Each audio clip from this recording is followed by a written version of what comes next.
Fala pessoal, fala varejo, mais um episódio hoje com a fera do varejo supermercadista aqui na Paraíba. Hoje eu tenho o prazer de trazer mais uma vez aqui no Rota do Varejo uma pessoa que acreditou no nosso projeto, foi nosso primeiro convidado, lembro como se fosse hoje, a gente fez uma ligação para ele, ele de imediato se prontificou em atender essa missão e ele veio no nosso primeiro episódio e está voltando aqui com muito mais experiência, muito mais cases para falar para a gente e muito assunto do varejo. Hoje eu tenho a honra de trazer nosso amigo Franklin. Franklin, mais uma vez aqui no Roda do Varejo, é um prazer inenarrável estar com você aqui, viu? Hoje eu tenho uma oportunidade muito boa de trazer e mostrar para o pessoal o que realmente a gente precisa falar sobre compra, sobre negócio, sobre varejo supermercadista. Franklin, conta mais aí um pouco sobre você, sua trajetória, quem é o Franklin por trás da cortina no varejo. Ok, muito obrigado, Paulo, mais uma vez pelo convite aí, né? Parabenizar aí pela toda a trajetória do Rota do Varejo, né? Parabenizar pelo belíssimo ambiente, né? Tudo evolui, né, no varejo, então parabenizar por isso tudo, né, e pela trajetória do Rota. Eu fui o primeiro e tive esse privilégio de ser o primeiro porque eu pude aprender com os demais, para hoje, novamente, a gente voltar aqui e falar um pouco mais de toda essa experiência, né, da minha última passagem aí pelo varejo e trazer um pouco mais de insights. O ano de 2025 aí com bastante movimentação, foi um ano um pouco mais apertado, um ano um pouco mais brigado, que exigiu mais dos profissionais da área comercial, compras, vendas, enfim, a galera do supply, logística, né? E aí a gente foi aprendendo um pouquinho mais, agregando um pouco mais da nossa história, e estamos por aqui, né? Como você sabe, minha trajetória foi de vendas, dei uma navegada ali por compras, né? De 2020 até 2025, ano passado, em julho, eu encerrei minha carreira na área de compras, né, e me desliguei da Rede Bem Mais, era onde eu vinha trabalhando como gerente comercial, gerente de compras, e agora voltei para a área de vendas novamente. E estou por aqui para contribuir com você sempre que for convidado. Vamos para cima, show de bola. O homem é uma máquina mortífera. Pessoal, não posso deixar de agradecer aqui, Franklin falou sobre o estúdio belíssimo, eles não me pagam nada, mas é um parceiraço aqui nosso, é a Lock Studio. Se você tiver interesse em gravar seu podcast, seja lá qual for, criação de conteúdo, procure o pessoal. O pessoal é extremamente técnico, atencioso, equipamento de primeira, de ponta. João, depois tu anota aí esse merchan, né? Bota na conta aí. Faz um pix. Um abraço para João. O João tá ali na mesa. Um abraço para Roberto também. Vamos lá, né, Franklin? Vamos lá. Você falou do B+, se desligou recentemente do B+, está numa nova missão agora, né? Isso. A gente bateu um papo, tá como consultor aí no varejo. B+, acho que muita gente não sabe, mas ele foi meu primeiro emprego, não, foi meu segundo emprego. Aqui eu fui trabalhar lá, trabalhei com o Ronaldo, trabalhei com o Nego, trabalhei com os meninos lá, tudinho. Toda a parte de tecnologia, Stefano na época, que era a parte de TI, me levou para trabalhar com eles. Então a gente trabalhava na parte de servidor, dava suporte a 8 lojas, na época eram 8 lojas, sim. E eu ficava rodando, né, João Pessoa todo. E foi um prazer, um aprendizado muito grande. Foi a partir de lá do B+, até mandar um abraço para Ronaldo, para Nego, que eu desejei ser empresário, porque eu via legal como era que funcionava lá dentro. Mas vamos falar de varejo. Vamos embora. Franklin, você comentou sobre ano de 2025, 2026... quais foram os pontos mais importantes de 2025 em termos de aprendizado e o que é que você está enxergando nesse ano de 2026 para o varejo supermercadista? A gente pôde ver no ano de 2025 aí que o varejo não deixa de surpreender a gente, né? E quem está nessa pegada comercial, quem é empresário, quem tem o seu negócio, seja de qual for o segmento, foi um ano desafiador. Um ano que teve um desabastecimento alto, aí o IBGE, Scantec, fala num desabastecimento ali, uma ruptura mesmo das indústrias, tal, na casa de 15%, né? Isso é muita coisa, representa muita coisa. Produtos de curva A tiveram problemas de abastecimento. Isso acabou forçando distribuidores, atacados, supermercadistas, donos de mercadinho, a pensarem mais estrategicamente com relação à compra, né? Porque não adianta ter uma loja bacana, não adianta ter uma loja bonita, pessoal treinado, e não ter produto na prateleira para vender, né? Então isso acabou forçando todo mundo a ser um pouco mais estratégico, mais pontual, entender que aí para dentro dos números, entender a real necessidade de estocar ou não, verticalizar ou não determinada categoria de produtos, né? E também forçou todo mundo. Ali foi um ano de aperto, de arroxo, inflação alta, fechou na casa de quase 4,5%, 4,44%, um pouco abaixo da estimativa, mas foi um ano apertado, né? Então as margens acabaram encurtando um pouco mais, o poder de compra diminuiu muito, então, né, a margem curtou um pouco mais e todo mundo teve que ser mais estratégico, mais assertivo aí. Ensinou o empresário a trabalhar na crise, né? Grandes empresas crescem muito na crise, porque elas caem para dentro, para administrar melhor os custos, elas caem para dentro para entender melhor do seu negócio, onde é que está aquela margenzinha, aquele 0 ponto alguma coisa ali que está escondido, que ele pode melhorar, ser mais eficiente e ajudar ele na contribuição ali do resultado final. Então foi um ano de muito aprendizado, mas aí que asfalta um caminho bacana para 2026. Um ano que um pouco de tensão a despeito ali da política, a gente tem um ano de política, mas que sempre é um ano também que é bem comercial, quando tem política. E esse ano a gente tem política e tem Copa do Mundo, assim como vocês falaram no primeiro podcast com o Jean. Um abraço pro Jean aí, né? É um ano bem movimentado e vai exigir da gente o preparo que a gente teve aí em 2025. Importante essa sua fala, Franklin, porque da sua trajetória, eu conheci você como vendedor lá atrás, depois conheci como comprador, liderou uma equipe de compras, né? Um setor importante no varejo. Mas hoje eu sei que existe uma diferença entre compras e comercial, né? O setor de compras, a pessoa que compra, mas quais são os principais indicadores e características que hoje um supermercadista precisa ter para fazer uma boa compra, para manter um mix, para conseguir uma margem mais atrativa e a partir daí melhorar o seu faturamento, né? Sua margem, sua liquidez na venda. Como é que você enxerga esse equilíbrio entre a compra, margem, a melhor compra, trazendo o melhor preço e, consequentemente, a melhor margem e o melhor resultado? Paulo, a gente, antes de começar aqui em off, a gente vinha falando da sua expertise em comunicação e como a comunicação ela é importante para os negócios, para a política, para o negócio, para o supermercado, para a farmácia. Eu acho que o principal indicador, a principal KPI, sabe, é uma comunicação bem feita, uma comunicação bem assertiva. Porque você pode ter o melhor setor comercial do mundo, se esse setor comercial, se o setor de compras, por exemplo, se ele não conversa com o chão de loja, se ele não conversa com o estratégico, se ele não conversa com o operacional, ou então a melhor ideia, a melhor estratégia do mundo está na cabeça do dono e ele não consegue botar isso no papel, ele não consegue transmitir isso para a equipe. Então, a gente está cansado de saber, a gente que é da área de vendas ou compras, comercial como seja, que KPIs, indicadores existem diversos. Mas se você não souber passar esses KPIs, se você não souber passar esses indicadores, se você não souber comunicar com a sua equipe, o que é que você espera de cada indicador daquele? Então não adianta você ter o melhor BI do mundo, o melhor ERP do mundo, gerando todo tipo de dado é diferente de informação. Gera dado, mas não gera informação. Porque passa a ser informação quando você transforma aquele dado numa coisa palpável, numa coisa factível, quando você bota a meta e explica o porquê daquela meta. Então, eu acho que primeiro de tudo, sabe, já por essas minhas passagens em diversas empresas, a gente vê que a comunicação é um ponto crucial. E não é uma comunicação rebuscada, é uma comunicação que o seu público entenda. Que ele absorva aqui, cara, vamos crescer 15%. Tá. É só isso? Não. Mas por que a gente vai crescer 15%?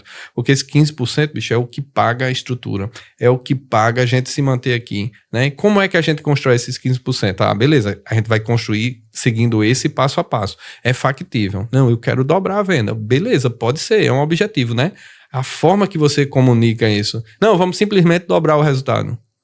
Ok. Como? Cara, dá o caminho. Ah, você como gestor, sim, você como líder, você como dono, dá o caminho. O que é que você espera? Porque senão as pessoas vão fazer de qualquer jeito e quem não tem um alvo, quem não sabe para onde vai chegar, qualquer caminho é o certo, né? Então, eu acho que comunicação, acima de tudo, é um dos principais fatores de dominância, de preponderância sobre qualquer KPI que você queira desenvolver ou qualquer objetivo que você queira atingir, qualquer que seja o segmento, político, comercial, educacional, eu acho que é o principal, São Paulo.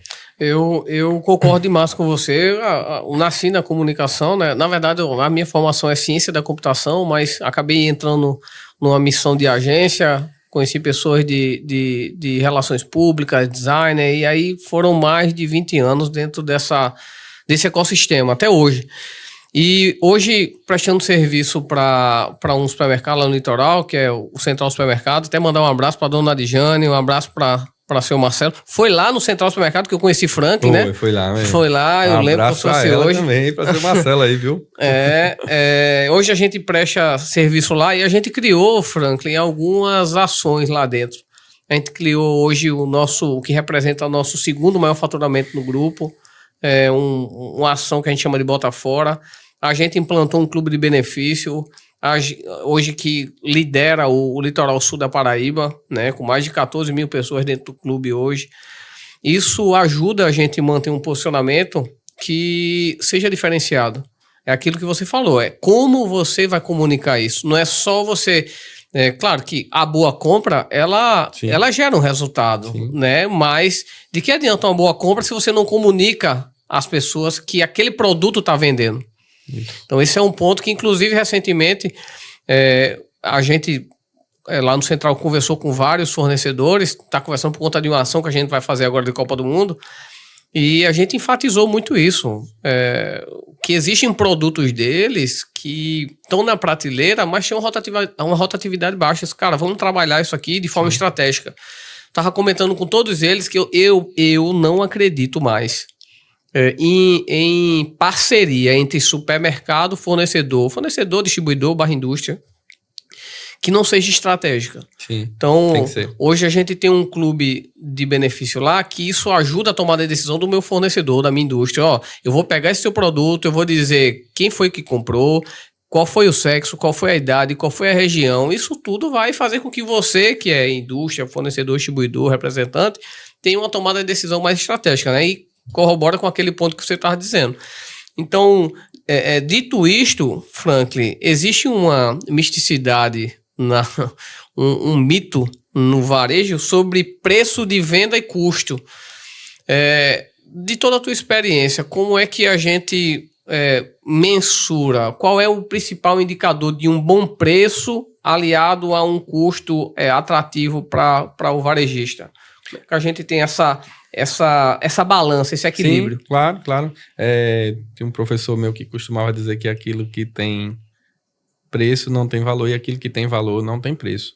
E no varejo, você trazendo para o varejo, você consegue espelhar essa verdade. Quando a gente fala no que é o custo assertivo, qual é o melhor preço, sabe? Você precisa definir primeiro quais são as suas batalhas. Minha loja vai ser uma loja de quê? Isso trazendo para supermercados. Não, minha loja vai ser uma loja de abastecimento, que a dona de casa ou o dono de casa, eles vão vir aqui para fazer a feira dele, o basicão, feijão, arroz e tal, a cesta básica. Então, custo ali é importantíssimo. Custo é importantíssimo, porque são commodities ferrenhos que você acompanha dia a dia. Então, acompanhar ali no palmo, sabe? Ali centímetro a centímetro, esse custo, ele é importantíssimo para o sucesso da sua operação. Se você dimensionou que a sua operação vai ser uma operação que vai atender a dona de casa ou o dono de casa com o básico.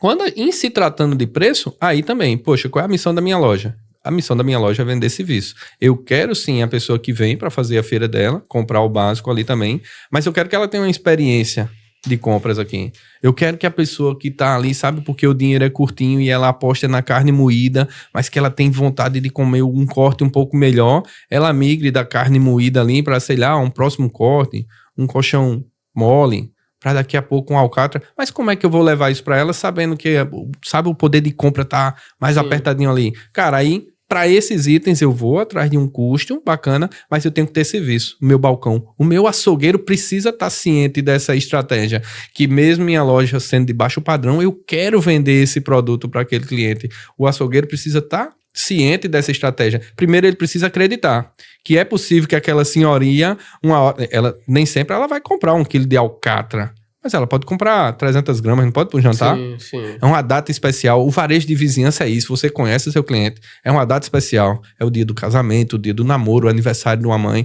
Cara, e por que não? Em vez de levar 800 gramas de carne moída, ele não pode levar 300 gramas de um alcatra, de um contrafilé, para fazer um jantar especial. Depende de como você comunica isso. Então, essa estratégia de preço, de custo e de valor, elas vão estar atreladas ao que você quer entregar. E eu acho que aí, ponto-chave, depois que você definiu a comunicação, a bacana tá fluindo, eu acho que para o varejo, mais do que nunca, o serviço está cada vez mais importante lá na ponta, São Paulo. Eu acredito demais no que você está dizendo. Mas é demais mesmo. Porque eu comentei na semana, no episódio passado, com o Jean e Jailson, até mandar um abraço para os meninos também, um abraço para Jean, um abraço para Jailson. Falta deles aqui, mas... A ideia, pessoal, é a gente fazer um evento entre a gente de auditório, né? A gente tá tentando organizar aí, vai convidar aí alguns supermercados, alguns profissionais para trazer e a gente fazer uma mesa redonda e todo mundo trocar ideia. Em breve a gente vai fazer isso. Boa, de verdade. Então, assim, eu tava comentando com os meninos aqui no último episódio sobre preço. Eu, particularmente, eu não acredito mais em supermercado que ele briga por preço. Eu digo direto os meninos que trabalham lá no Central, pessoal, vamos focar mais no que gera valor. O que gera valor não é valor financeiro, é o que gera valor para o negócio, valor para o produto, né? Então, o que você falou, eu tenho um serviço bem alinhado, eu tenho um atendimento que ele é padrão, não é diferencial. As pessoas falam, meu atendimento, ele é espécie... Não existe, ele tem que ser padrão. Agora, fora o atendimento que é padrão, o que é que você vai conseguir trazer para sua loja? Você tem um self-checkout, você tem um caixa eletrônico 24 horas, você tem um restaurante, você tem uma padaria muito bem arquitetada, muito bem projetada. Isso tudo vai trazer os clientes para dentro da loja, muito mais como serviço, né? Do que, eu vou ali porque eu tô vendo que o óleo tá em promoção, eu vou lá só comprar o óleo. Cara, ninguém faz isso. É muito difícil um ser humano fazer um negócio desse. A não ser que ele esteja em casa fazendo, acabou o óleo, eu só tô com aquele dinheiro ali, vou só comprar o óleo. Aí sim, talvez isso aí funcione. Sim. E aí, quando isso acontece, o lojista precisa estar preparado para vender. O cliente saiu de casa para comprar. E o lojista, ele tem que estar preparado para vender. Porque se ele for comercializar só aquilo que o cliente quer comprar, cara, tá fadado ao insucesso. A possibilidade de dar errado é muito grande. Você vê aí quando você fala que não acredita na estratégia de preço, vender barato e tal, isso está sendo esvaziado até nos cash. Né? Você não vê mais cash fazendo tanta bagunça. Tem os dia A, tem os dia D... Tem, então. Aí eles focaram no dia, na estratégia, exatamente, na guerrilha. Esse negócio de preço baixo todos os dias, até os caixas abandonaram isso. Porque no final todo mundo precisa ganhar alguma coisa. A cadeia é pesada, todo mundo precisa ganhar alguma coisa. Então, assim, a estratégia de preço ela vai sendo esvaziada. Agora, claro, eu que sou consumidor, eu quero aproveitar uma boa promoção. Sim. Mas também eu não quero sair de casa só para comprar aquela promoção. Às vezes nem compensa, né? Então, assim, cara, vai muito da estratégia. E mais uma vez, a estratégia ela só vai ser boa se a comunicação for perfeita e todo mundo entender o que é que tá por trás daquela estratégia ali para chegar naquele determinado objetivo. Perfeito, Franklin. É isso aí, eu concordo demais com sua visão. Eu sei que você é um cara que é especialista em categoria, gestão de categoria. Você me ensinou muito. Tive a oportunidade de conversar com você na época lá do B+, sobre categoria. Então eu lembro como se fosse hoje a aula que você deu, junto com até o outro rapaz que estava fazendo um trabalho lá, interno. Mas me fala um pouco mais, o que é gestão de categoria, né? E qual a importância de uma boa gestão de categoria dentro de um supermercado? Antes de mais nada, assim, eu não dei aula nenhuma a Paulo. Quem diria, né, que eu pudesse ser. A gente apenas trocou informação, a gente trocou experiência, trocou oportunidade, um pouquinho do conhecimento que eu tinha, eu compartilhei e aí acabei aprendendo muito. Assim foi com todas as pessoas que eu tive o prazer de discutir sobre o varejo, né, sobre todos os assuntos. O gerenciamento de categoria, Paulo, nada mais é do que, cara, imagina um guarda-roupa. Se o guarda-roupa fosse um vão só, com uma arara, né, eu duvido muito que você conseguisse deixar ela organizada. Uma vez que no guarda-roupa não tem só roupas que vai ali naquela arara, né? Você bota lá no cabidezinho, não tem só calça, não tem só vestido. Se fosse só isso, você conseguiria deixar arrumado, né? Então, o gerenciamento de categoria, ele coloca lá nesse guarda-roupa, ele coloca gavetas, ele coloca calceiros, ele coloca sapateira, cada um com o seu devido tamanho, no seu devido lugar, proporcional àquilo que você tem. Se você tem mais short, mais camiseta e tal, você vai precisar um pouco mais de gavetas. Se você é um cara que gosta muito de tênis ou uma mulher que gosta muito de sapato, você precisa de um sapateiro maior. Então você vai pegar aquele espaço que você tem limitado e vai destinar proporcionalmente esse espaço à sua necessidade. Gerenciamento de categoria é isso, cara. Ele olha para dentro do teu supermercado e diz o que e cada coisa, qual o tamanho que vai ter. Como vai ter e qual o tamanho que vai ter. E aí também, em qual altura aquilo vai estar, qual é a estratégia. O gerenciamento de categoria direciona se aquele produto ele é de preço, percepção de preço, ou se ele é um item estratégico, se ele é uma conveniência, se ele é um item de atratividade, se ele é um item de composição de mix, porque eu sou um cara que eu não defendo muito mix que sejam exageradamente grandes, porque às vezes você tem 50 mil itens e não tem profundidade de mix, né? É diferente você ter mixicidade e ter variedade, né? Às vezes você não aposta na profundidade de mix, né? Quando você diz que meu mix é muito completo porque eu tenho 10 marcas de arroz. Não, pelo contrário, seu mix não é completo, cara. Você tem 10 marcas de arroz parbolizado. Aí você não tem um arroz para risoto, você não tem um arroz canarole, você não tem um arroz negro, isso aí falando de uma loja de médio, grande porte, né? Mas aí você tem 10 marcas de arroz parbolizado, isso aí não é profundidade de mix. Então o gerenciamento de categoria, ele fala mais um pouco, eu gosto de pensar, assim, sendo de forma bem lúdica, eu gosto de pensar no gerenciamento de categoria sobre aquele espaço que você tem, que é o guarda-roupa, e você vai precisar acomodar as coisas lá, de forma produtiva, de forma que ele ajude a pegar aquela roupa com mais facilidade, isso é no supermercado.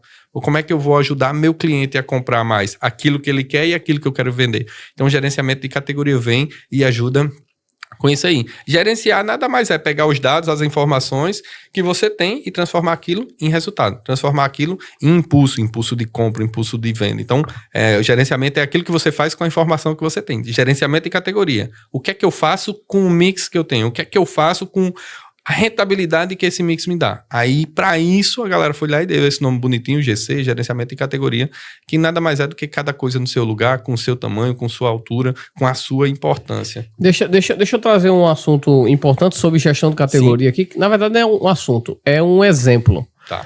Que eu tenho certeza que muitos supermercados hoje passam. Talvez por conta da falta de informação, né? Então, às vezes você entra no supermercado de médio para baixo, você vê lá, por exemplo, detergente. Você vê 8 detergentes diferentes. Sim. Aí tá lá, ocupando praticamente a gôndola toda. Então, numa situação como essa, Franklin, qual seria a dica? Qual é o movimento que o supermercadista, ou quem estiver comprando, ou o gerente tem que fazer para escolher quais produtos daquela categoria vai ficar ali na prateleira? Como é que você consegue mensurar essa estratégia de ajuste de produtos lá na gôndola, na ponta? Eu acho que esse exemplo foi pertinente demais, porque de fato é uma categoria que a gente vê muito inchada, né? Assim como a de amaciantes, tá? A gente vê muito inchada nos supermercados. Para detergente, para amaciante, enfim, para a área de frios, de congelados, alguns pontos eles têm que ser observados. Primeiro, e aí a gente não consegue abrir mão deles, independente do resultado de venda dele. Quem é o capitão da categoria? Tipo, lá de lava-louça, detergente, ele tem um carinha, né? Não sei se a gente pode falar o nome, a gente tem um carinha, tem lá, o IP.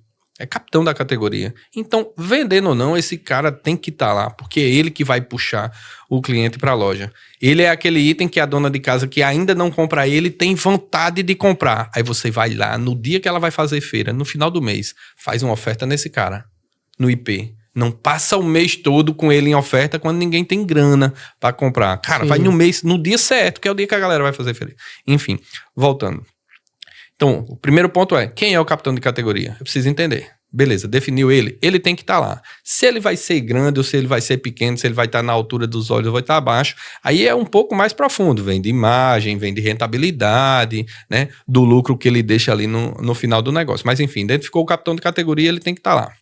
Cara, para detergente, qual é o papel dessa categoria? Ela é abastecimento, ela é rotina, a dona de casa sabe o preço desse item. Então, se ele varia ali 5, 10 centavos de uma loja para outra, ela vai saber. Então, o próximo passo é, quem vão ser os outros caras? Eu preciso de um cara que me garanta o volume, que pode ser que seja o capitão de categoria ou não.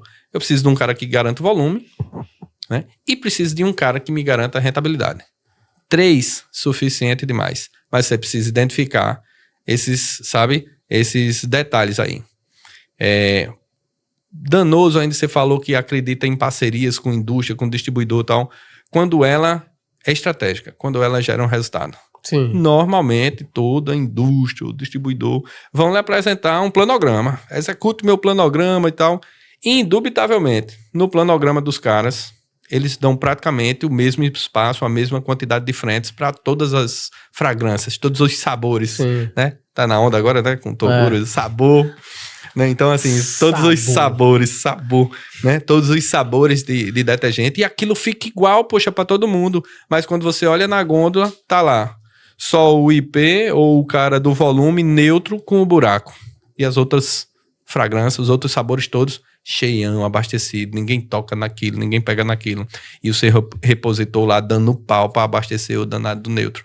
Então, cuidado pra, quando for executar, quando comprar um planograma ou uma parceria com a indústria que, sabe, que queira te entregar essa solução. Bonito Sim. fica, mas é viável, é bacana, traz resultado. Então, assim, e voltando lá, como é que eu identifico quantas marcas eu tenho que ter? É isso, cara, identifica quem é o capitão da categoria e ela, às vezes ele é regional ou é local, porque a gente tem essa situação aqui na Paraíba, café no litoral é um, subiu de Campina Grande para lá, né, um pouquinho mais na pontinha lá do sertão é outro, cara, é muito próximo, a gente tá falando de 300 quilômetros aí, pode mudar tudo, né, então, às vezes a liderança ela é local, então identifica o capitão de categoria, identifica o cara de volume, identifica o cara de lucro, de margem na veia, agora sim, tem que ser o cara de margem real, ele vende, não é porque o cara dá 100% de markup, não, ele dá 100% de markup, não vende nenhuma unidade, então ele não lhe rende nada, né, então identifica esses 3 caras e vai com ele, se agarra com isso.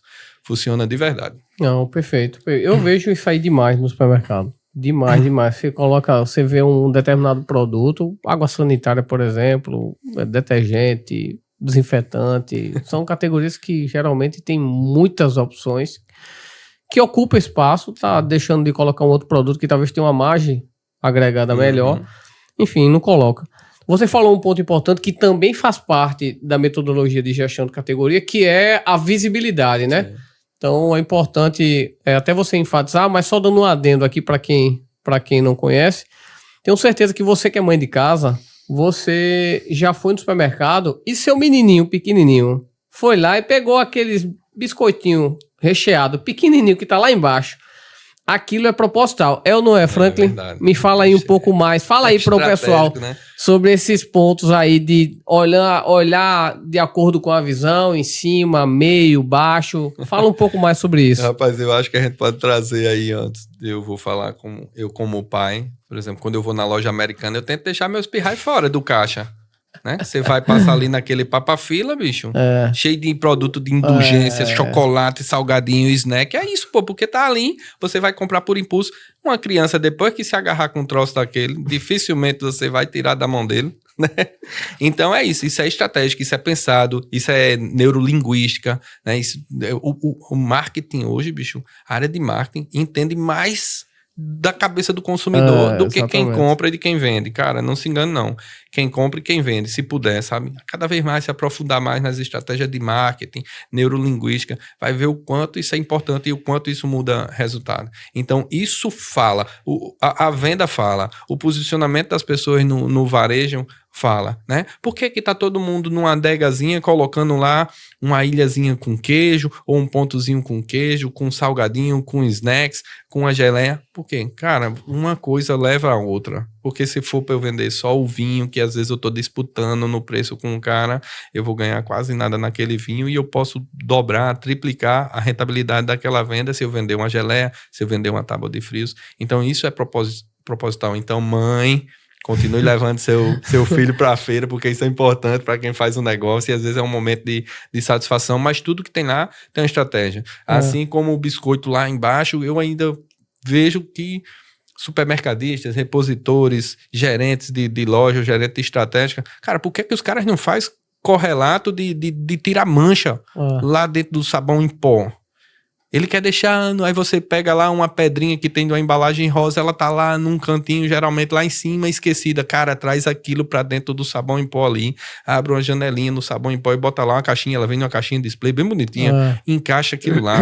Mas eu vou perder uma frente de sabão em pó, num sabão em pó que você tá ganhando 19 centavos quando você vende aí pode ganhar R$1 vendendo. Cara, então isso é estratégia também. A estratégia do biscoito, pensa ela para todos os outros produtos, né? O que é que eu faço? Qual é o cross-selling que eu posso promover aqui na minha loja? Qual é a venda casada, sem falar de termo americanizado? Qual é a venda casada que eu posso promover isso? Então isso é estratégia. Olha para as principais empresas. O que é que você acha que é a principal empresa de refrigerantes do Brasil quer que tenha ponto extra, ponta de gôndola dela em todos os setores? Cara, isso conversa com o consumidor.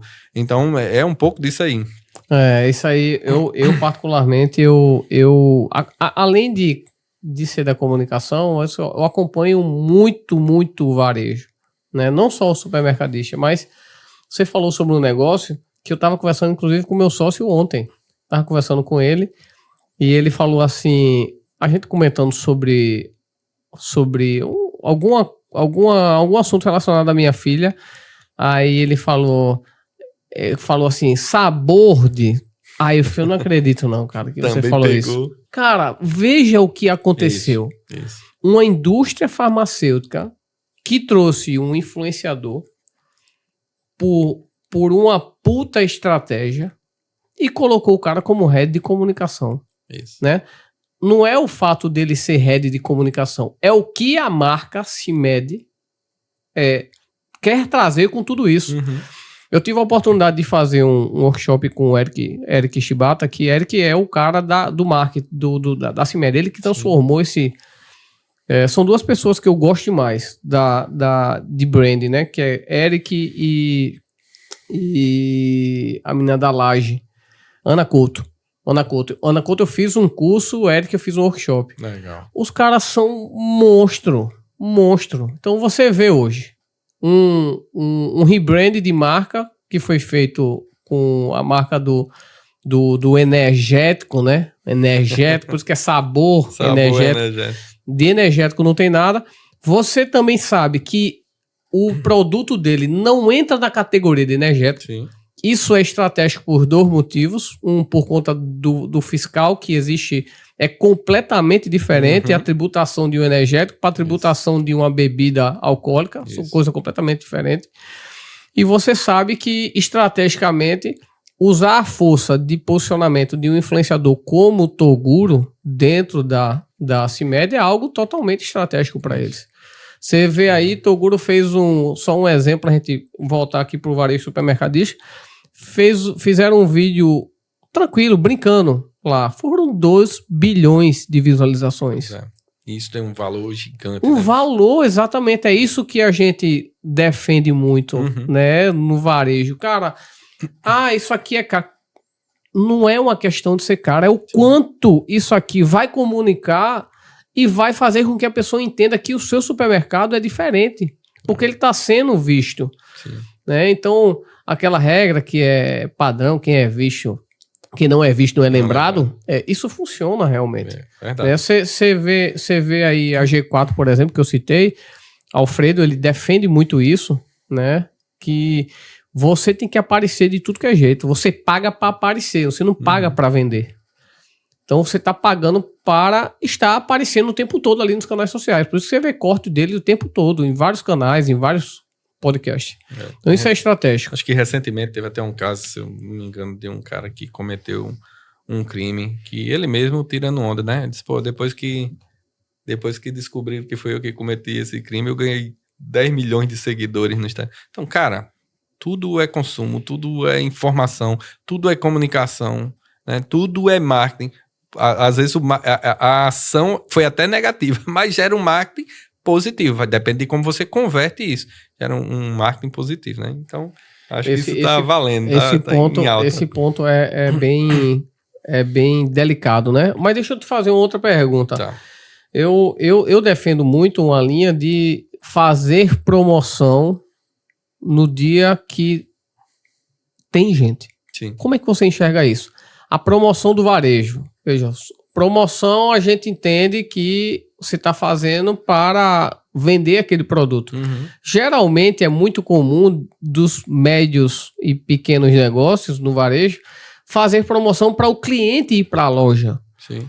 Né? Eu aprendi que a promoção de trazer resultado mesmo promocional, você faz quando tem cliente na loja. Sim. Como é que você enxerga isso? E aí vem a pergunta: a promoção a gente faz para levar o cliente para a loja ou a gente faz uma promoção quando o cliente está na loja? Cara, eu acho que os dois momentos são válidos, né? Mas é um fato, você tem que fazer promoção quando o cliente quer comprar, quando ele vai gastar dinheiro. O grosso, cara, do dinheiro o cliente gasta ali no final do mês, até o dia 5, que é quando tá rolando ali salário, o cara recebeu o salário, vai fazer as compras dele, vai fazer o abastecimento dele. Então é nesse momento que a loja vai estar cheia. E não se engane, sua loja vai estar cheia. O deslocamento de um cliente para fazer sua feira é de no máximo 6 quilômetros. Então ele não vai sair do Valentina para, sabe, lá pro Bessa, onde tem aqueles atacados lá, porque tá o creme de leite em promoção. Não, eu trabalho lá perto. Aí, ok, eu compro creme de leite porque eu faço... Ok, eu vou lá e aproveito essa promoção. Mas aproveita que o cliente já vai estar na tua loja e faz essa promoção. Primeiro, para reter ele, para fidelizar ele. E para comunicar com ele que o lugar, bicho, dele encontrar as coisas dele fazer a feira dele, é lá, é perto da casa dele, é onde você tem um serviço, é onde você ofertou o produto que ele queria. Né? Porque senão vai dar lá dia 30, dia 5, e você vai estar lá com oferta de... sei lá, vinho de alta gama, o cara querendo comprar arroz, feijão, a carne do dia a dia, e você com oferta de vinho de alta gama. Cara, vinho de alta gama deixa lá pro dia 15, terceira semana do mês, que o cara tá ali relax, quer tirar sabe, quer fazer uma brincadeira com a esposa, com o namorado e tal, aí, ok, aí você faz uma ofertazinha, faz uma guerrilhazinha, né? Mas oferta para atrair ou para reter cliente tem que ser no finalzinho, início de mês. E o resto do mês, como é que faz? Não faz oferta? Faz, cara. Mas é pontual. Você vai passar o mês todo ofertando arroz? É todo dia que o seu cliente quer comprar arroz? É todo dia que o seu cliente quer comprar óleo? Até isso você precisa entender. Tem coisas que o cliente compra no fim de semana e dura ali o fim de semana, sexta, sábado, domingo, segunda. Na terça ou quarta ele já está pensando em repor de novo. O que é isso, Frank? É um hortifruti que não sustenta muito tempo. De repente a carne, porque... os refrigeradores, geladeiras, freezers da vida. Não é todo mundo que tem um freezer em casa só para carne. Ele faz uma feira de carne, abastece o freezer com a carne do mês. Então, às vezes, o cara compra a carne da semana ali, ou de no máximo 15 dias, e vai precisar comprar de novo. Ok, então identifica quais são esses itens que você oferta.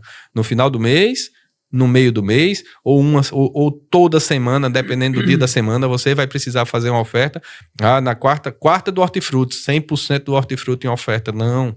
Bota uma iscazinha, 2 iscazinhas. O resto, bicho, é serviço, é qualidade, né? O que é que leva o cliente a tomar a decisão da compra, às vezes? Nem sempre é o preço, é a qualidade. Porque às vezes você tem um hortifruti mais barato do mundo, mas a batata é aquela batata feia, suja, enrugada, sabe? Com mau cheiro. É o tomate furado ou verde demais. Cara, então não adianta. Alguns produtos, o cliente compra também, o primeiro pré-requisito é a qualidade.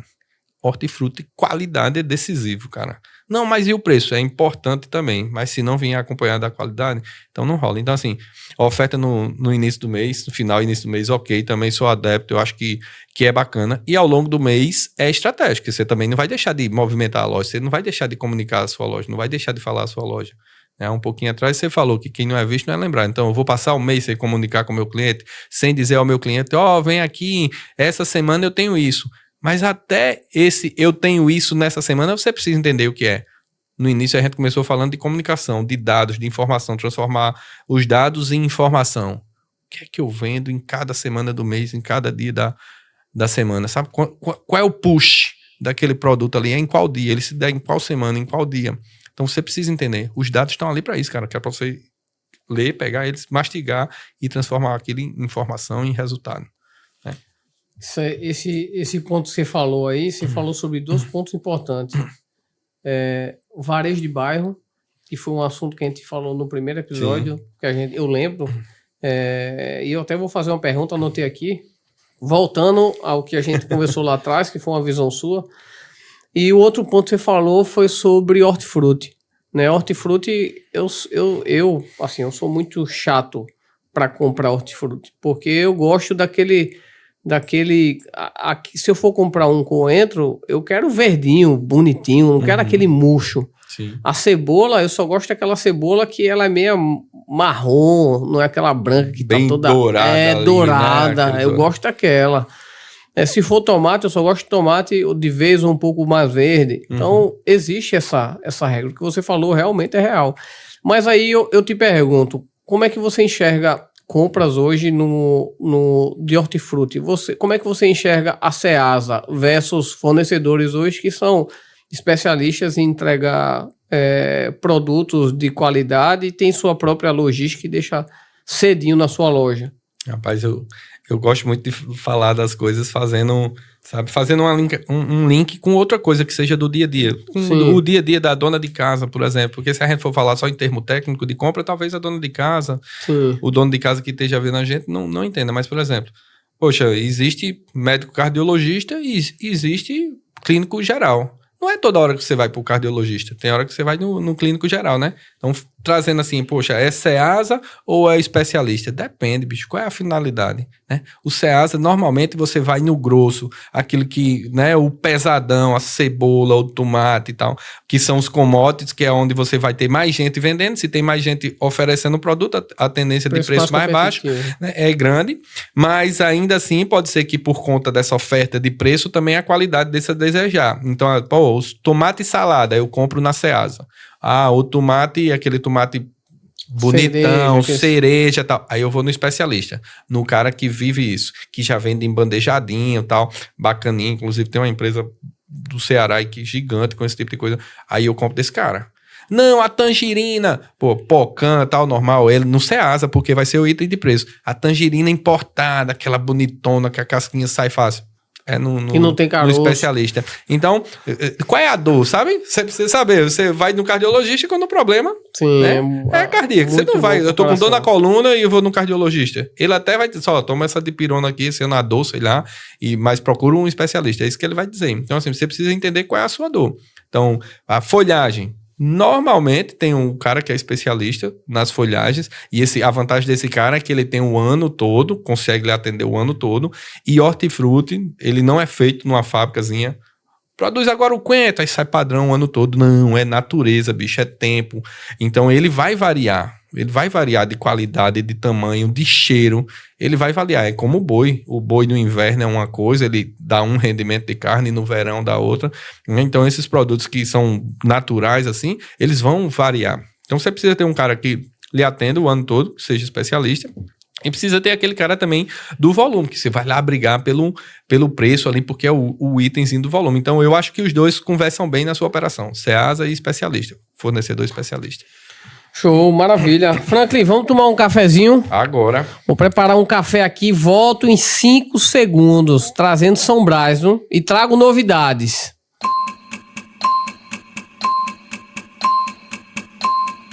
Voltamos aqui agora com a São Brás, café regional que eu particularmente gosto demais. Queria mandar um abraço para nossa amiga Patriciane, nosso amigo Fabiano, Valber. O Valber, eu disse no episódio passado, vou dizer de novo, o Valber disse que iria vir para contar a história dele aqui, não chegou aqui ainda. Mas essa semana eu vou mandar um convite especial para ele. Eu vou falar com o Patriciano e Fabiano para ver se a gente consegue trazer ele aqui. É bom. Deleon, Radian, pessoal. Os meninos são fantásticos. Fantásticos. Tá? Eu gosto demais. Eu gosto muito da São Brás porque eles têm um espírito de equipe Sim. muito grande. Quem nunca foi para uma inauguração de supermercado, procure em qualquer supermercado que esteja inaugurando aqui na Paraíba. Pode ir. Se encontrar a São Brás lá, vai ser o local que mais vai ter barulho. Eles fazem de tudo. Bem feito. Fazem. São muito bons. Você pegar Jaque, que é a pessoa do marketing lá, cara, ela vibra pelo aquele negócio impressionante. Eu particularmente, eu gosto demais de todo mundo. E Jaque foi uma que abraçou a causa também. Eu vou até trazer a Jaque. Tem que trazer o Pipos, viu? Aqui. Deixar aqui, né, na sinalização, a São Brás é um patrocinador oficial aqui do Rota do Varejo, está com a gente desde o início. Patriciana acreditou no projeto junto com o pessoal, então eu agradeço demais, sou grato por tudo que vem fazendo. E não esqueço não, pessoal, a São Brás, um café regional, então provem, estão com muitas novidades de pó, de cápsula. né, de produtos, e agora estão com um movimento novo. A indústria é regional e o produto agora é nacional, né? Então, Bahia, Rio de Janeiro. Não, agora estão em expansão. Estão em expansão. O negócio tá excepcional. Eu fico feliz demais, né? Porque assim, como eu sou muito regionalista, apesar de não ser paraibano, mas a gente gosta, torce para quem é da região, né? A gente vê uma indústria como a Sombras crescendo, com uma guerra gigante com uma multinacional, né? Com um puta fundo de investimento, com uma concorrente deles. Mas eles são muito aguerridos, né? Quando estão lá no front, quando estão brigando lá pelo produto dele. Eu admiro demais. Todo time. Tive a oportunidade de ir lá conhecer a fábrica também. Então, quem nunca foi e é do varejo, falem aí com seus supervisores que atendam. Pessoal, vão na Sombras. Pode ir na Sombras para visitar. A visita é fantástica. Você vai encontrar um outro mundo lá dentro. Então, assim, voltando ao nosso bate-papo, Franklin, a gente tava falando sobre supermercado de bairro, né? Sim. A gente falou sobre isso no nosso primeiro episódio. Encontro, e aí eu fiz uma pergunta para ti, eu e Jailson, eu lembro, sobre as grandes redes. Daquele pensamento que você tinha lá atrás, de grandes redes, como é que você enxerga hoje também essa evolução de abrir... a gente viu aí Novo Atacarejo, na época que a gente tava, não tinha comprado, não tinha sido vendido ainda, né? Não tinha sido fundido ainda. Então hoje já tá aí com um percentual gigante, o Matheus. Como é que você está enxergando isso hoje? Isso é a gente sabe que o Matheus também, ele faz um papel de distribuidor, tá vendendo para alguns supermercados, né? Médio e pequeno. Sim. Como é que você enxerga isso? É concorrência, não é? Como é que você consegue transparecer o que é que você pensa aqui pra gente? Assim, o pensamento, ele não muda, mas ele evolui, né? Que eu me lembro muito bem que eu falei que, cara, o cash tem dias contados.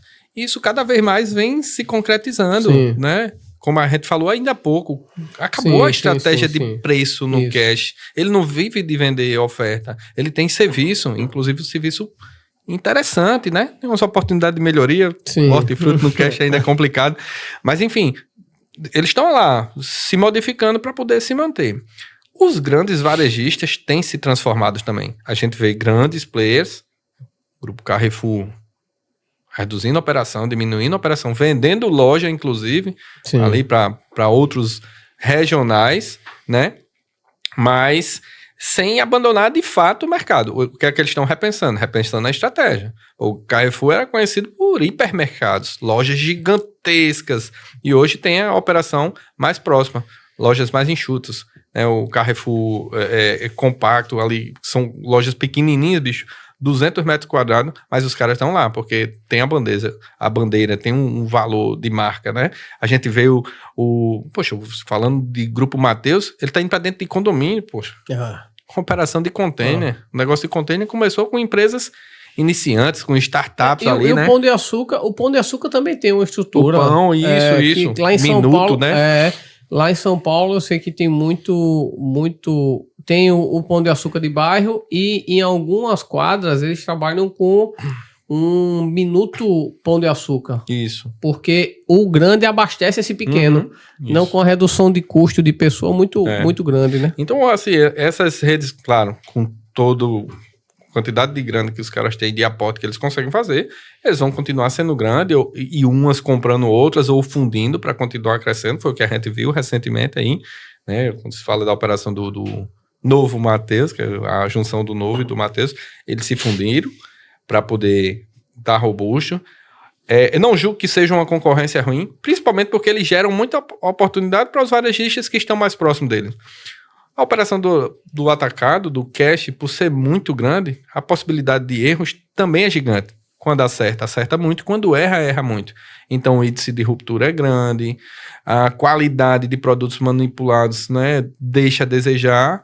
Quem aqui se sobressai com isso? O cara que tá lá no bairro. O cara que consegue ir no Ceasa e ele mesmo escolher o hortifruti dele, sabe? Então ele retém a cliente dele por conta disso. Ela não vai sair da loja dele, eu vou comprar o hortifruti aqui, vou comprar o arroz ou o óleo lá no atacado. Não, ela não vai fazer isso. Então ele cria oportunidades também para quem tá no entorno. Mas isso força a você a ser organizado. Isso força você a saber o norte. Isso força você a saber se comunicar com o seu time, com seus clientes internos e externos. Você precisa saber se comunicar. Então, assim, ele não é tão danoso quanto se pensa, mas você tem que saber tirar proveito da proximidade desses caras. Não vão abandonar o mercado, não vão sair do mercado. O mercado não vai ser feito só de empresa pequena, média. Eles vão ser feitos desses gigantes. Mas aí você tem que saber o espaço que você ocupa e o quanto de oportunidades que ele gera, né? Às vezes até vendendo mercadoria para os varejos menores. Aí eu não sou muito fã, porque eu acho que o varejo menor, quando compra de um cash, ele custeia a operação do cash, que uma hora rouba cliente seu. Então, assim, é uma relação de amor e ódio ali muito próxima. Mas, enfim, o mercado ele vai continuar sendo feito dessas gigantes, dos grandes, dos médios e dos pequenos. Cada um, claro, tirando o seu melhor. Mas quem é que vai ficar fora desse mercado? Quem é que fica fora de qualquer mercado? Quem não se atualiza, quem não aprende a fazer gestão. Tá cada vez mais difícil surgirem negócios no intuito, assim, sei lá, há 70 anos atrás, o atacado que eu trabalhei, ele surgiu do intuito. O cara pegou uma bicicleta, começou a retalhar produto, vender em menor quantidade e deu certo. Hoje a possibilidade disso dar certo é muito mais difícil. Mas se você tiver estratégia, você tiver um plano, aí ok, vai. Assim, quem é que vai ficar fora? Ou quem é que vai sair desse mercado? Quem não faz a gestão. E tem grandes que podem se perder também. Aí o rombo que foi encontrado no Mateus, né? Cresceu numa velocidade muito grande.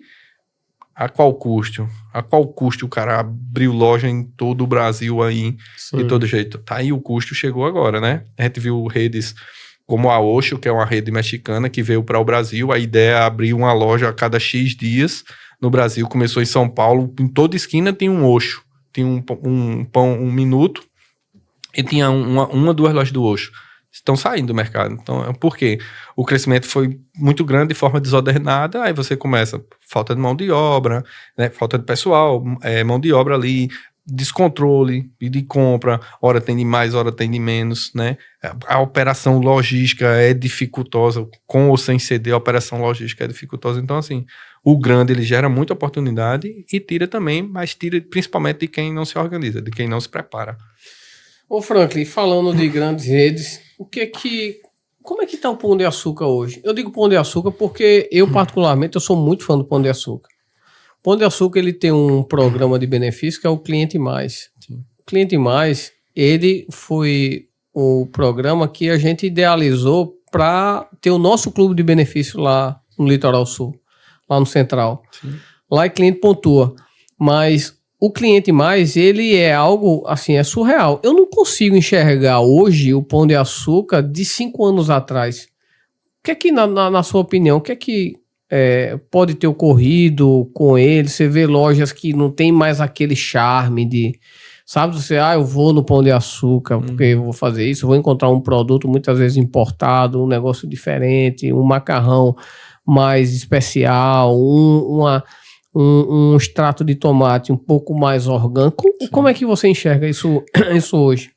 E aí, opinião minha, né? Não tenho base, não tenho estudo, não tenho número que comprove isso. Mas opinião do consumidor mesmo. De consumidor. O Pão de Açúcar, ele nasceu num momento importante, ali o Brasil experimentando, o brasileiro experimentando consumir algo um pouco melhor, experimentando marcas importadas, naquele boom de marcas importadas. Então, o pão veio como essa solução ali, mais premiumizada, a loja lá atrás ele já tinha equipamento preto e tal, produtos importados, até utensílio doméstico importado, massas, vinhos. Então, naquele momento lá da transição foi bacana, todo mundo queria ir, nem que fosse para conhecer. Eu fui no Pão de Açúcar para estudar, da faculdade, o professor marcou, e a gente foi estudar gerenciamento de categoria e tal, o porquê cada coisa estava em seu lugar, a composição daquele mix, estrategicamente, onde ele estava localizado aqui em João Pessoa, só em Bairro Nobre.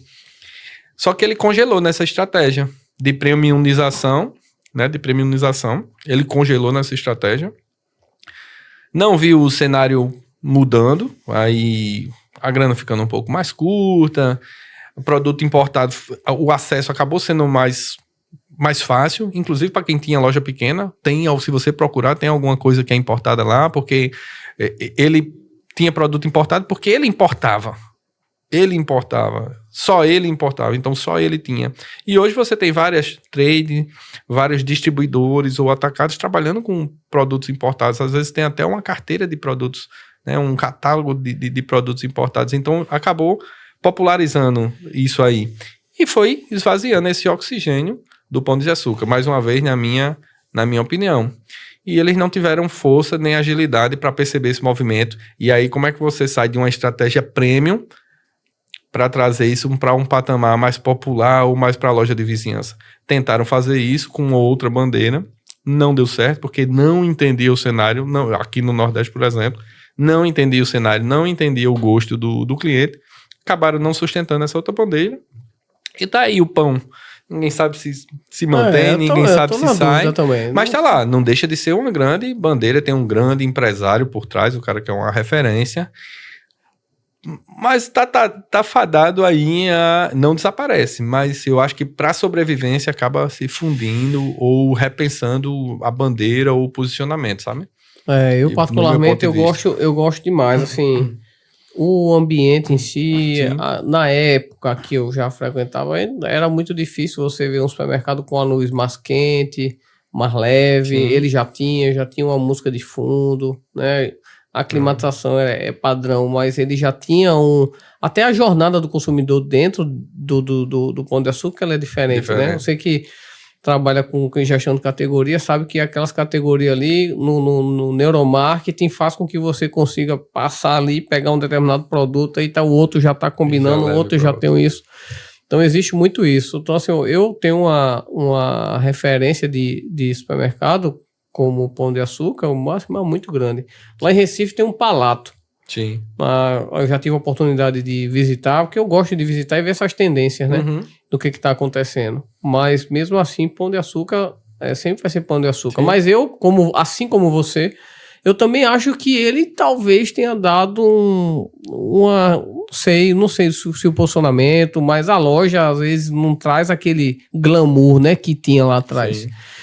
Então, assim, voltando nesse ponto que a gente estava comentando aqui, e sobre gestão de categoria e todos esses assuntos que a gente está trazendo para o pessoal. Se você como Franklin, durante toda essa sua trajetória no varejo, se você fosse pontuar os 3 pontos principais de um supermercado, quais seriam os 3 pontos cruciais que donos de supermercado, liderança e diretores deveriam tomar para ou implementar ou ter uma cautela de buscar indicador para fazer uma leitura um pouco mais aprofundada? Pode ser que a gente chova num molhado, pode ser que eu fale o que seja óbvio. Tecnologia é o primeiro ponto.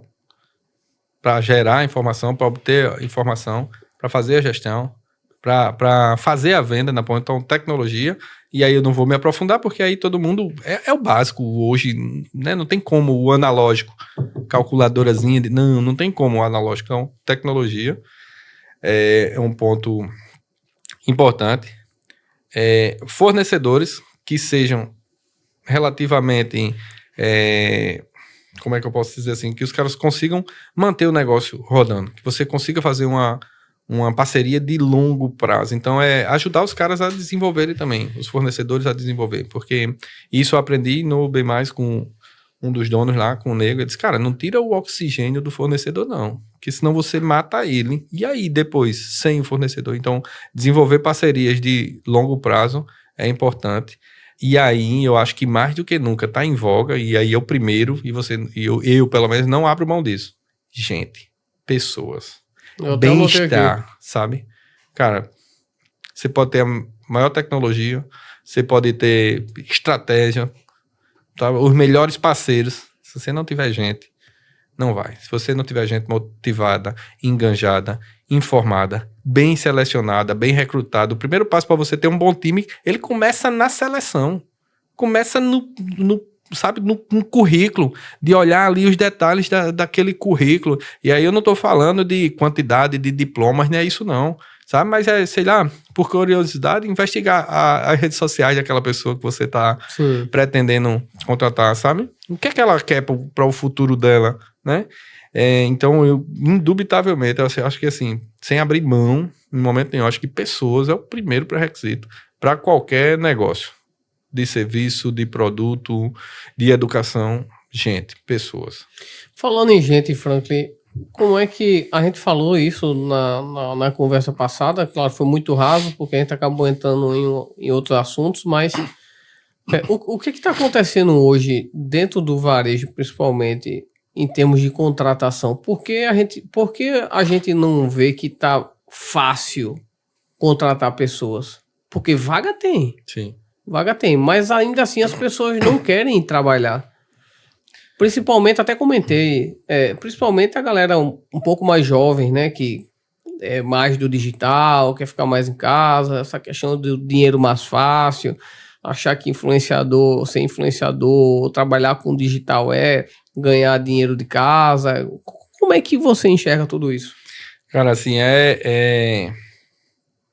pode ser, inclusive, que eu esteja profundamente enganado. Mas, assim, as gerações mudaram, o perfil de pessoa mudou, tecnologia, isso tudo mudou. Mas as relações de trabalho para alguns setores são as mesmas de 20, 30 anos atrás. Elas não acompanharam essa mudança de gerações. Cara, o jovem de hoje, o adolescente de hoje, aquele cara que tá ali, sabe, entre a adolescência e a vida adulta, ele quer outra coisa para a vida dele. Ele não quer morrer de trabalhar. Ele não quer viver para trabalhar. Ele quer trabalhar para viver. Mas ele quer trabalhar também para ele poder ter o tempo dele de curtir a rede social dele, de curtir, sabe, aquele momento gamer dele ali, de fazer a atividade física dele, a yoga, de passear com o pet dele. Então, cara, sabe, a gente tá congelado naquele modelo e eu não vou entrar na seara de 6x1, de 5x1. Mas a geração de hoje, ela quer qualidade de vida. Nem sempre é pela grana, não, mas pela qualidade de vida. Ele precisa ter um trabalho porque ele precisa se sustentar, porque a quantidade de herdeiros que tem no Brasil que vão herdar alguma coisa que lhe garanta sem trabalhar é muito pequena. Então, a grande maioria da população precisa trabalhar. Só que como é que vai se dar essa relação de trabalho? O que é que você tem para oferecer pro cara? É a escravidão moderna. A escravidão moderna é trabalhar por um salário que aí não sei onde é que está o culpado disso, mas quem faz uma feira sabe o que é trabalhar por um salário mínimo. Sim. Sair de casa, às vezes, acordar de 4 horas da manhã, com os meninos dormindo, sair de casa e voltar 8 horas da noite, encontrar os meninos dormindo. Aí é só o tempo de lavar uma louça, comer alguma coisa, dormir de novo para trabalhar. E esse ciclo vicioso, ele não acaba muito, não acaba nunca. Então, cara, sabe? Isso em algum momento vai ter que... Porque senão o varejo, principalmente esse varejo de alta demanda de pessoal e de horas trabalhadas, ele não morre porque ele é necessário. Pandemia parou tudo, o supermercado continuou trabalhando. Então, ele é necessário demais, mas ainda assim precisa rever isso, porque senão ele não vai conseguir reter, não vai conseguir contratar, nem vai conseguir reter. Então você vai ter, e aí não é etarismo, mas você vai ter 100% dos seus funcionários acima de 60 anos de idade. Não tem mal nenhum nisso, claro. Mas as coisas precisam se renovar. Você precisa de ter, né, mais força, mais trabalho, mais agilidade. Não que pessoas acima de 60 anos não tenham. Tem sim. Mas, enfim, eu acho que as pessoas vão entender o que eu estou falando, né? Então, vai forçar as pessoas a trabalharem por mais tempo, né? Então, o que é que você está fazendo para atrair essas pessoas? Essa relação, ela tem que mudar, ela tem que ser percebida e tem que mudar. Em São Paulo já se especula de os supermercados fecharem no domingo. Ah, mas é por causa a questão do 5x2. Não, pode ser que isso aconteça, os caras já estão se precavendo. Mas não é só por isso. É porque lá eles têm uma dificuldade gigante de reter, de contratar. Porque lá, mais do que nunca, as pessoas querem a qualidade de vida. Então, ela não quer trabalhar 8 horas por dia, 6 dias por semana. Elas não querem. Então, eles já estão prevendo isso. E aí, Frank, como é que faz? O cara vai trabalhar um dia menos, então o supermercado vai ter um dia menos, 4 dias a menos por mês, então o faturamento diminui. Não, lê do engano. Os caras vão querer faturar a mesma coisa ou mais. Sabe por que eu aposto que ajustar a jornada ou diminuir a quantidade de dias pode trazer um faturamento melhor? Porque você vai ter pessoas mais felizes, mais engajadas trabalhando. Se elas estão felizes, estão engajadas, elas entregam mais. elas compram mais a sua briga, né? Elas vão querer entregar mais aquele resultado, porque faz sentido, o cara fechou o supermercado, eu vou ter aquela folga, cara, eu vou entregar mais, eu tô mais feliz, eu tô mais satisfeito. A pessoa que tá mais feliz, tá mais satisfeita, ela entrega mais. Então isso volta para você, volta para ela em qualidade, mas volta para você também, né? Então eu acho que assim, essas relações ela tem que acompanhar a mudança da geração, então ela tem que acompanhar. Então a dificuldade e a oportunidade do varejo, ela mora no mesmo lugar. Pessoas e entender que é diferente o jeito que as pessoas que a gente precisa contratar agora, que elas querem viver, que elas querem trabalhar. Qual é o cargo mais difícil de se contratar no varejo? Paulo, eu acho que não tem o mais difícil. Eu digo assim, pela escassez, né? Não pela qualidade, mas porque realmente é difícil de você trazer. No meu ponto de vista, eu acho que do embalador ao, sabe, CFO ou o gerente ali, todos eles em algum momento vão estar escassos, ou uma determinada área do país, ou num determinado segmento, em algum momento vai ter escassez desses profissionais. Eu acho que a escassez maior é da proposta ela encaixar, da proposta ela atender o operador de caixa, o embalador e o médio, o estratégico ali, sabe?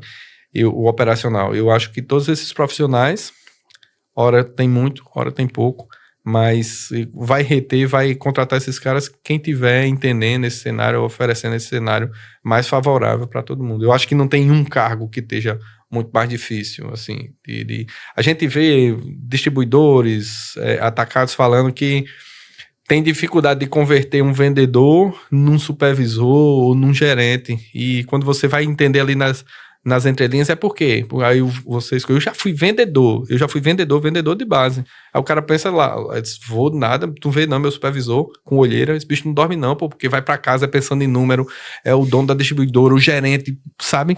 Batendo na cabeça do cara que o número não veio, e eu, vendedor, terminou meu dia agora, as jornadas são controladas, 5 horas, 6 horas, não tem mais pedido pra passar, não pode, o cara fecha o pau, meu, vai pra casa, sabe? E o cara não quer dar esse passo adiante. Mas por que isso? Cara, mais uma vez, a jornada, o que você está oferecendo, como é que, se o seu supervisor vive na chibata, como é que você quer que o vendedor vire o supervisor? Sim. O cara vai na chibata?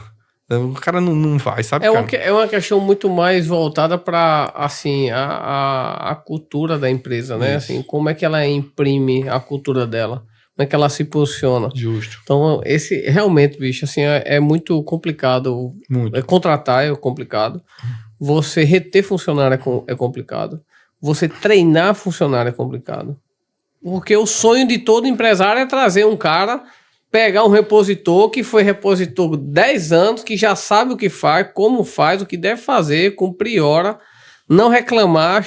Cara, um cara desse é muito difícil de encontrar. Isso. Muito difícil. E, assim, principalmente de cargos de média ou de estratégia mais alta ali,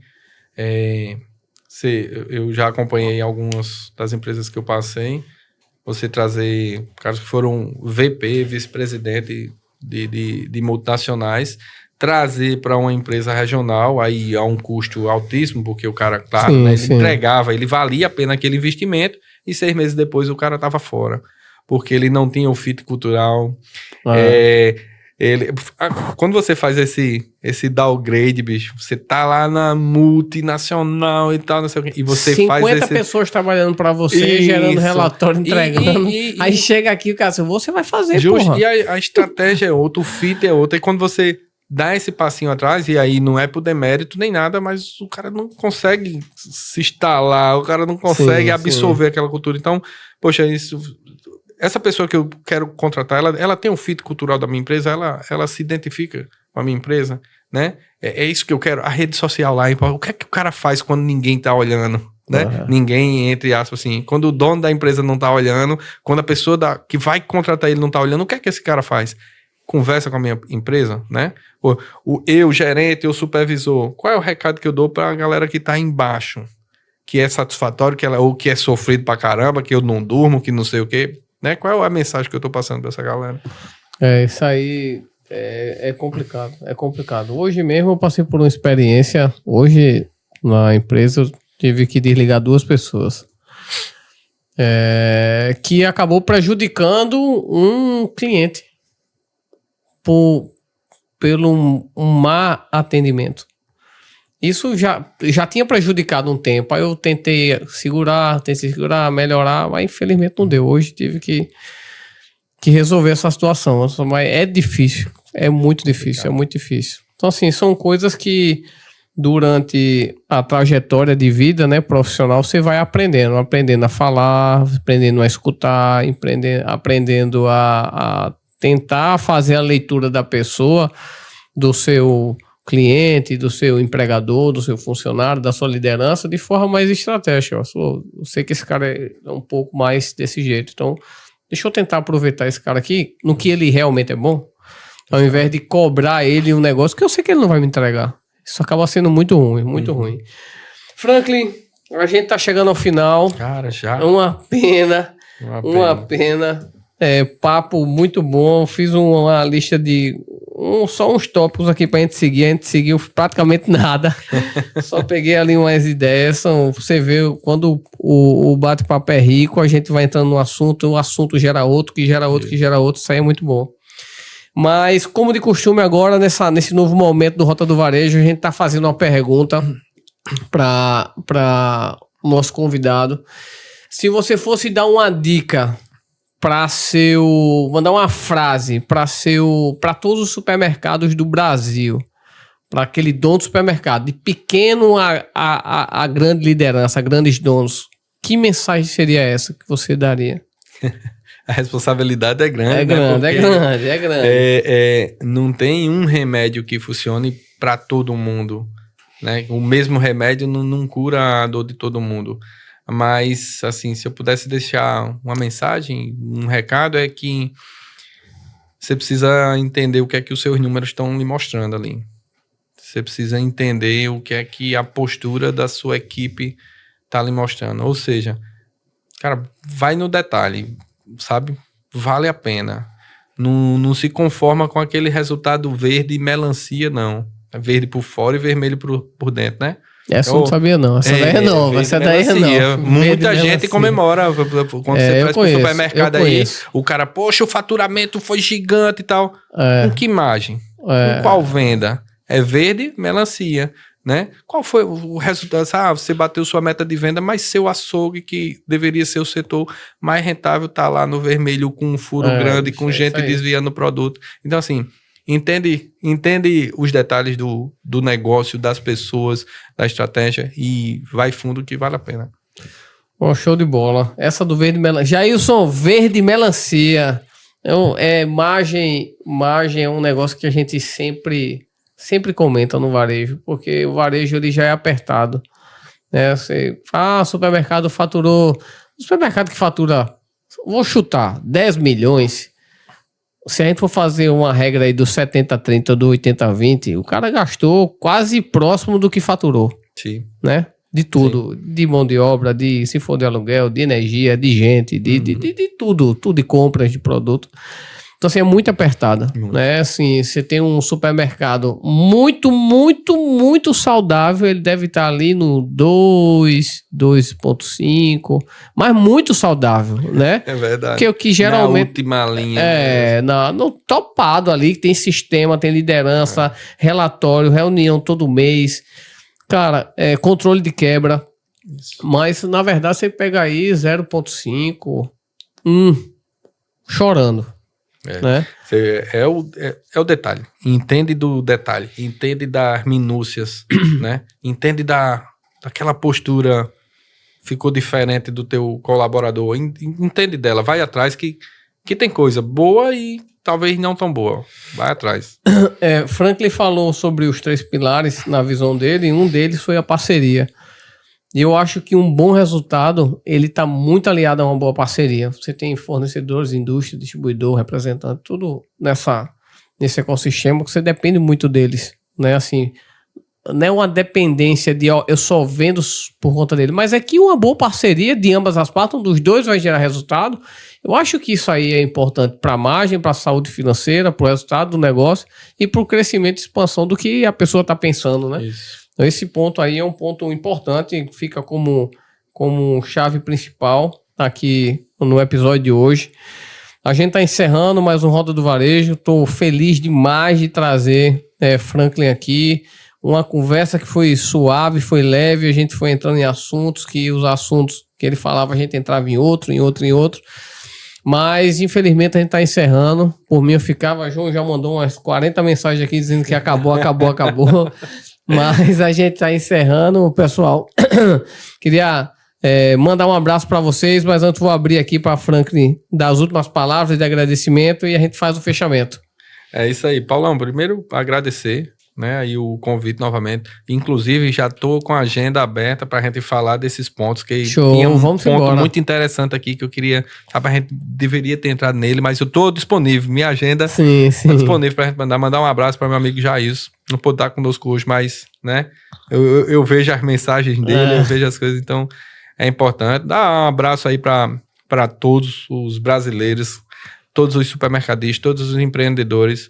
É difícil, não é fácil, mas também se fosse fácil, você não ia conseguir saborear a vitória da mesma forma, né? Então, continua, insiste, olha os números, olha os detalhes. Não entra de cabeça sem saber onde você está entrando, tá? Seja gentil com as pessoas, cara, sabe? A gente só dá o que a gente tem. Então, você só pode cobrar de alguém aquilo que você deu ou que você ensinou. Então, é isso aí. Estou disponível. Muito obrigado mais uma vez pelo convite. Eu sou um aluno aqui, né? Todos nós, né? Todos nós. Para aprender sempre com vocês. Então, estou à disposição sempre. Muito obrigado. Pessoal, queria mandar um abraço para minha família, para meu filho Miguel, para Marina, Mainá, minha esposa. Um abraço para minha mãe. Quando sai o episódio, minha mãe é a primeira a mandar o áudio. A primeira. Tá lá mandando um áudio. Olha, excelente, você precisa isso, tá melhor, tá isso. Mãe, um abraço, um beijo, amo a senhora. Pai, eu também sei que vai assistir. Meu irmão também, Márcio. Um abraço para todo mundo. Agradecer aqui o pessoal da Lock Studio mais uma vez, por mais um episódio como esse. Top. E aguardem que tem novidade aí chegando, viu? Franklin, aqui pra gente fechar, ele vai ser mentor do Rota do Varejo. A gente tá estruturando toda essa parte de mentoria, mas a gente vai trazer algo que vai atender a demanda do varejo, que vai ajudar o varejista, aquele cara que faz reposição, entender qual é a melhor produto para colocar, nível de, como a gente falou hoje, né, de gestão de categoria, o nível da visão, se coloca em cima, embaixo, qual a melhor opção. Então tudo isso a gente vai estar trazendo no Rota do Varejo. Em breve estou falando mais novidades para vocês, beleza? Um abraço, Deus abençoe vocês.